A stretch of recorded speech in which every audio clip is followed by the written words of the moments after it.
السلام علیکم ورحمۃ اللہ وبرکاتہ۔ وعلیکم السلام ورحمۃ اللہ وبرکاتہ۔ نحمده ونصلی علی رسولہ الکریم، اما بعد فاعوذ باللہ من الشیطان الرجیم، بسم اللہ الرحمن الرحیم، رب اشرح لی صدری ویسر لی امری واحلل عقدۃ من لسانی یفقهوا قولی۔ فصل 57، اسلامی سزائیں قرین عقل ہیں، یعنی اللہ سبحانہ وتعالیٰ نے انسان کو بڑے ہیبت ناک اور آخرت کے ہولناک انجام سے بچانے کے لیے دنیا میں برے کاموں سے ایک روک رکھی سزاؤں کی شکل میں۔ عقوبتیں اور سزائیں اگر تم میں خوف اور لرزہ نہیں پیدا کرتی اور تم اپنے قلب کے اندر ان سزاؤں کی تاثیر نہیں پاتے تو پھر تم جنایات یعنی جرائم اور جرائم کی وہ عقوبتیں اور سزائیں اپنے سامنے رکھو جو اللہ اور اس کے رسول نے مشروع فرمائی ہیں۔ کیا کرو؟ یعنی جب نفس قابو نہ آئے تو پھر کیا کرو؟ ان غلط کاموں کی جو سزائیں دنیا میں ہیں ذرا ان کو سامنے رکھو، ان پر غور کرو۔ مثلا شارع نے یعنی شریعت نے صرف 3 درہم کی چوری میں ہاتھ کاٹ دینے کا حکم دیا ہے۔ یعنی اگر صحیح اسلامی قانون ہو تو جو شخص 3 درہم کی چوری کرے اس کا ہاتھ کاٹ دیا جائے، اگر پھر کرے تو بایاں پاؤں یعنی دایاں ہاتھ اور بایاں پاؤں کاٹ دیا جائے۔ اب 3 درہم کیا چیز ہے؟ چند 100 روپے۔ قطاع الطریق یعنی ڈاکو، راہزن ڈاکو کا 1 ہاتھ 1 پاؤں کاٹ دینے کا حکم دیا۔ محسن پر تہمت لگانے والے یعنی پاک دامن شخص پر تہمت لگانے والے اور شراب پینے والے کے لیے کوڑوں کی سزا مشروع فرمائی کہ کوڑوں سے ان کی کھال ادھیڑ دی جائے۔ یہ کس کی سزا ہے؟ تہمت لگانے والے اور شراب پینے والے کی۔ کسی کی شرمگاہ میں عضو تناسل کا صرف حشفہ بھی ناجائز طریقے پر داخل کیا جائے تو اسے رجم کر دیا جائے، یعنی اگر شادی شدہ ہو۔ غیر محسن سے اگر زنا سرزد ہو تو اس کی سزا میں کچھ تخفیف رکھی، یعنی 100 کوڑے مارنے اور 1 سال جلا وطن کرنے کا حکم دیا۔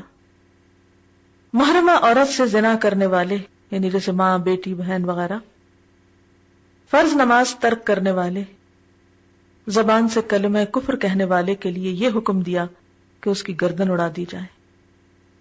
لواطت یعنی ہومو سیکشوالٹی کی یہ سزا مقرر فرمائی کہ فاعل اور مفعول دونوں کو قتل کر دیا جائے۔ کوئی چوپائے کے ساتھ حرام کاری کرے تو حکم دیا کہ حرام کاری کرنے والے اور چوپائے دونوں کو قتل کر دیا جائے۔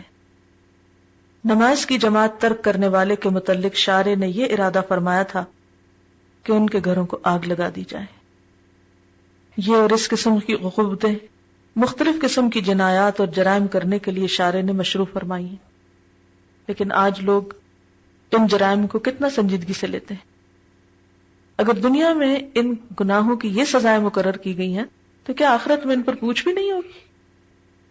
یہ عقوبتیں ٹھیک ٹھیک جنایات اور جرائم کے دوائی یعنی موٹیوز یا اس کے محرکات جو ہیں اور حکمت و مصلحت کے مطابق ہیں، اور وہی مقرر اور مشروع کی گئی ہیں جہاں طبعی دوائی یعنی محرکات موجود ہوں، اور جہاں طبعی دوائی موجود نہیں وہاں صرف حرمت کا حکم دیا اور کچھ تعزیر مقرر کر دی، کوئی حد مقرر نہیں کی۔ حد کیا ہوتی ہے؟ جو ڈیفائنڈ ہو، اور تعزیر جو ہے وہ قاضی کے ڈسکریشن پہ چھوڑ دیا گیا، جو سزا وہ اس کی طرف سے مقرر ہوتی ہے۔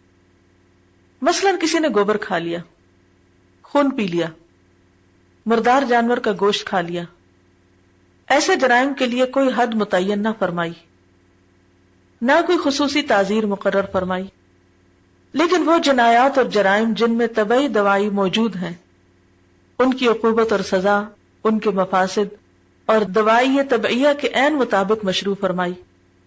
یہی وجہ ہے کہ جہاں زنا کے دواعی طبعیہ طبعی یعنی طبیعت کے اندر اس کے جو محرکات ہیں قوی تر ہوں وہاں عقوبت اور سزا سخت سے سخت رکھی گئی، یعنی زانی کو ذلیل ترین طریقے سے قتل کر دیا جائے۔ زنا کی جو آسان سے آسان سزا معمولی صورت میں دی گئی ہے وہ کوڑوں اور جلاوطنی کی سزا ہے، ملک سے یا شہر سے نکال دیا جائے۔ لواطت میں چونکہ دوائی طبعیہ موجود ہیں اور فعل بالکل غیر طبعی ہے، ہر 2 حیثیتیں موجود ہیں، اس لیے اس کی سزا قتل مقرر کی گئی۔ اور جہاں سرقہ اور چوری کے دوائی قوی تر ہوں اور مفاسد یعنی اس کے بعد جو فساد ہے نقصان وہ بھی قوی تر ہوں تو حکم دیا گیا کہ ہاتھ کاٹ دیے جائیں۔ شارع کی حکمت اور مصلحت پر غور کیجیے کہ عقوبت اور سزا میں اس عضو کو کاٹنے کا حکم دیا جاتا ہے جس کے ذریعے جنایات اور جرائم کا ارتکاب کیا جاتا ہے.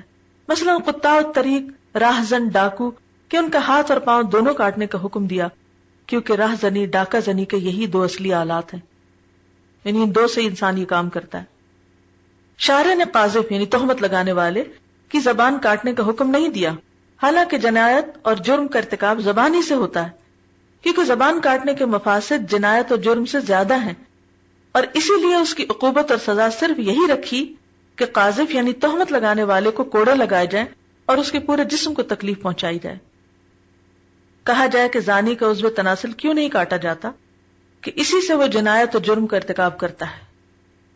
جواب یہ ہے کہ عضو تناسل چند وجوہ کی بنا پر نہیں کاٹا جا سکتا. اول یہ کہ عضو تناسل کاٹنے کی خرابی جنایت اور جرم کی خرابی سے بڑھ جاتی اور اس کے قطع کرنے سے نسل منقطع ہو جاتی ہے، نیز ہلاکت کا بھی خطرہ ہے. دوم، عضو تناسل ایک مستور یعنی چھپا ہوا اور مخفی عضو ہے، اور اس کے کاٹنے سے حد اور عقوبت کا جو اصل مقصد ہے وہ نہیں پورا ہوتا. زجر و توبیخ یعنی ڈانٹ ڈپٹ اور دوسروں کے لیے تنبیہ اور عبرت وہ پورا نہیں ہوتا. یعنی سزاؤں میں یہ بھی پہلو ہے کہ جہاں اس سے روکا جائے انسان کو، وہ روکنے کا ذریعہ ہو، وہاں دوسروں کے لیے عبرت کا ذریعہ بھی ہو. بخلاف سرقہ، سرقہ کہتے ہیں چوری کو، اور ڈاکہ، راہزنی میں ہاتھ کاٹنے سے یہ مقصد حاصل ہو جاتا ہے. سوم، یہ کہ ایک ہاتھ کاٹ دیا جاتا ہے تو دوسرا ہاتھ باقی اور سلامت رہتا ہے، اس سے کاٹے ہوئے ہاتھ کا کام بھی لیا جا سکتا ہے، بخلاف عضو تناسل کے کہ اسے کاٹنے کے بعد اس کا بدل باقی نہیں رہتا. چہارم، یہ کہ زنا کی لذت سارے جسم سے وابستہ ہے، پورا جسم لذت اندوز ہوتا ہے، اس لیے سزا بھی ایسی ہونی چاہیے جو سارے جسم کو الم آشنا کر دے. صرف گوشت کے ایک ٹکڑے اور ایک لوتھڑے کو کاٹنے سے پورے جسم کو عقوبت سے متاثر کرنا زیادہ مناسب اور بہتر ہے. الغرض، شارع کی مقرر کردہ تمام عقوبتیں اور سزائیں نہایت مناسب، قرین عقل، اوفق للحکمت یعنی حکمت سے زیادہ موافقت رکھنے والی اور عین مصلحت پر مبنی ہے. اور مقصود یہ ہے کہ جنایات اور جرائم کی شرعی اور قدری عقوبتیں مفاسد جنایات اور جرائم کے عین مطابق ہیں. اللہ تعالیٰ کبھی بندے کو ان ہر دو قسم کی عقوبتوں میں مبتلا کر دیتا ہے، اور کبھی بندہ توبہ اور استغفار کرتا ہے، توبہ و انابت سے اللہ راضی ہو جائے تو وہ عقوبت کو بھی رفع دفع کر دیتا ہے. ٹھیک ہے، کیا سمجھ میں آیا؟ جی، اللہ تعالیٰ نے گناہوں سے بچانے کے لیے انسان کو دنیا میں بھی کچھ سزائیں رکھی تاکہ انسان بڑی سزا سے بچ جائے اور اس سے دوسروں کو بھی عبرت ہو تاکہ اوروں کے لیے بھی برائی کا راستہ بند ہو. جی ہاں، یہ بھی اللہ کی رحمت ہی ہے. یعنی اگر کوئی کہے نا کہ اللہ تعالیٰ اگر غفور الرحیم ہے تو ہاتھ کیوں کاٹنے کو کہتے ہیں، لیکن یہ بھی رحمت ہے تاکہ دوسروں کا مال محفوظ ہو، اور ایک ہاتھ کٹ جائے گا تو اور بہت سے لوگوں کے مال بچ جائیں گے. گناہ ہر حال میں نقصان دیتے ہیں. جی آپ فرمائیے پیچھے سے. جی ہاں، برائی کو اس کی جڑ سے ختم کرنا مقصود ہے. سبحانک اللہم و بحمدک نشہد ان لا الہ الا انت نستغفرک و نتوب الیک. السلام علیکم و رحمۃ اللہ وبرکاتہ.